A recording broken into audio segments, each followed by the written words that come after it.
तर सध्या संपूर्ण देशभरामध्ये लोकसभेचा धुराळा पाहायला मिळतोय। त्या संदर्भातल्या टॉप 9 बातम्या।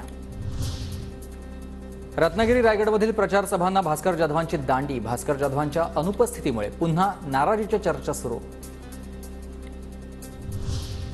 ठाकरे गटाच्या भाऊसाहेब वागचौरे यांनी जमिनी हडपल्याचा आरोप आहे। जमिनी हडपणाऱ्यांना निवडून देणार का? मुख्यमंत्री एकनाथ शिंदेंचा भाऊसाहेब वागचौरे यांच्यावर निशाणा।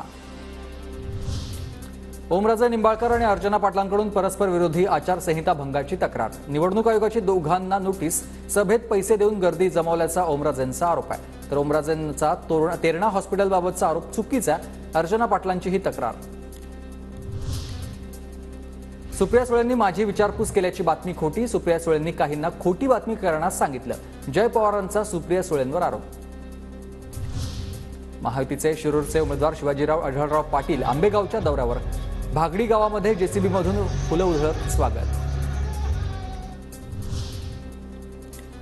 विनोद पाटील संभाजीनगर लोकसभा लढवण्यावर ठाम आहेत।